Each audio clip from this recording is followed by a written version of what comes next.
The end, which was the beginning. It was the last day of the great war on the field of Kurukshetra. The sun had set long ago. Near Samanta Panchaka lay the Kaurava monarch Duryodhana with his thigh broken by Bhima. He was dying, and to his presence came Ashwatthama, the son of Drona. His anger knew no bounds when he saw how unjustly the king had been hit. Ashwatthama took an oath that he would avenge the killing of his king by destroying all the Pandavas. The entire Kaurava army had been annihilated. Only 3 were alive, barring the dying king. They were Kripa, Kritavarma, the son of Hardika, and Ashwatthama. That night, when everyone was asleep, Ashwatthama hurried to the Pandava camp. He did not find the Pandavas, but their 5 sons were there sleeping. Drishtadyumna and his brothers were in the camp too. The angry Brahmin killed all of them, the 5 sons of Draupadi and all her brothers. He then set fire to the camp and went away. The king, when he was told about it, was not happy.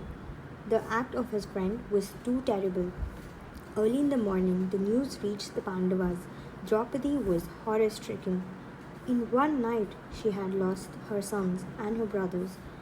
She saw their death forms, and her voice was harsh with pain as she lamented their death. Seeing her tear-stained face and anguished eyes, Arjuna tried to comfort her. He said, "My queen, you will not weep for long. I will avenge the death of the children. I will bring the head of that sinner and lay it at your feet. He will not be able to escape me and the arrows from my dread Gandiva. I will seek him out and kill him." Arjuna hurried to his chariot, and Krishna was once again his charioteer. They saw Ashwatthama running fast to escape from Arjuna. Seeing the angry cloud on Arjuna's brow, the son of Drona tried to run as fast as he could, but Arjuna was like an avenging fury, and Ashwatthama could do nothing. His horses were not fast enough to carry him away from the spot. In despair, he thought of saving his life by using the great Astra, Brahmashirsha. He touched water, and after invoking the Astra, he spoke the words, "Let the world be Pandava-less," and he sent it towards Arjuna. The skies were filled with the glow and heat of the Astra.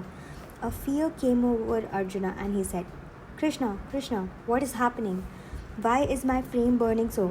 I feel that a dreadful fire is traveling towards me, and I do not know what it is, nor can I find a way of escaping its fury. Tell me, what should I do?" With a grim look, Krishna said, "Arjuna, the son of your guru has thought fit to hurl the great Brahmashirsha at you. Do not look horrified. I know that Drona has told you how terrible it is, and I dare say he has told the same to his son also. But Ashwatthama evidently has no thought of the consequences of this dastardly action. Apparently, he desires to destroy the entire world. Make up your mind soon, Arjuna, and invoke the same Astra.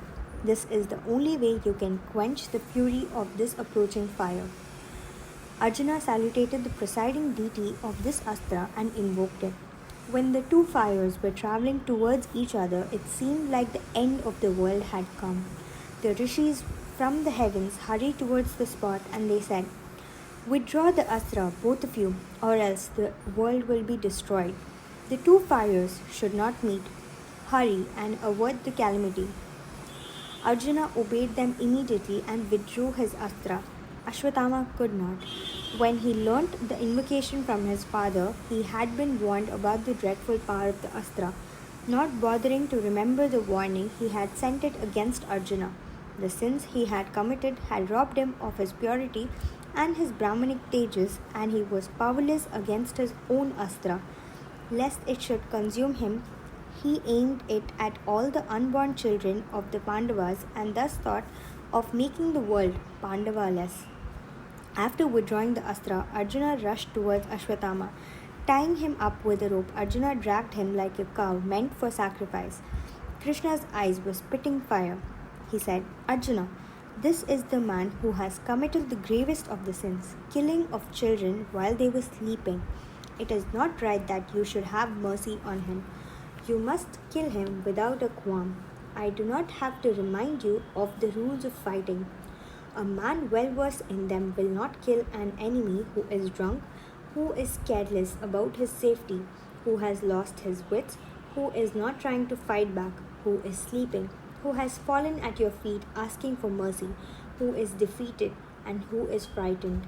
But the sinner who saves himself by killing ruthlessly thousands of other lives must be punished only by death. And again, Arjuna, have you forgotten your promise so soon? I was listening when you told Draupadi, I will lay at your feet the head of that man who killed your son. You swore to do it. Why do you delay? Kill this man. Arjuna would not do so. In spite of the great provocation, he remembered that Ashwatthama was his playmate of the old, that he was the son of his guru. Drona had loved Arjuna even more than he loved Ashwatthama. Arjuna was unwilling to kill the son of his guru, who was like a brother to him. He took him to the presence of Draupadi and the other Pandavas. He said, Look, my queen, look on this sinner who is standing before you. His eyes are bent on the ground since he dare not look you in the face. Tell me what I should do with him, and I will do it. Draupadi's grief at the loss of her children would ever be fresh in her mind. Also the fact that Ashwatthama had killed them, but her anger had abated. She was overcome with compassion for him, and she said, Arjuna, please release him at once from these coils. I cannot bear to see the son of your guru bound like this. Drona was the guru who taught you archery, and his son is a brother to you. That pious woman, Kripi, has not joined her lord on the funeral pyre because her son is alive. If you kill him now, she will suffer the pain of losing her only child. I do not want her to suffer like me. Let him go away. Please release Ashwatthama. Yudhishthira, Arjuna, as well as the twins were pleased with the words of their queen. Bhima was the only one whose anger had not evaporated at the sight of Ashwatthama. He was for killing him. Krishna smiled and said, Arjuna, you are caught on the horns of dilemma. Either you displease Draupadi and others by killing Ashwatthama, or incur the wrath of your beloved brother Bhima by letting the sinner live. Do what you think is fit under the circumstances. Try and see how you can please all of them. Arjuna looked at all of them. Krishna was standing with his arms locked together across his chest, and there was an inscrutable expression on his face. Yudhishthira and the others were looking sad and uncomfortable.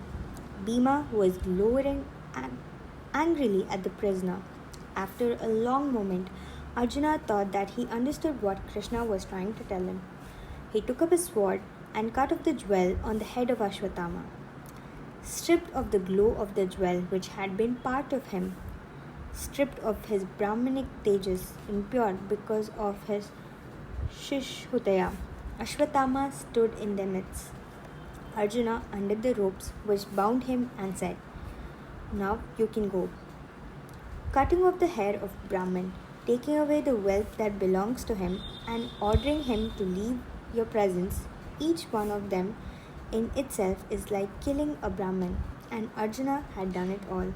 To Ashwatthama, who was jealous of his honor, this treatment at the hands of Arjuna was worse than death.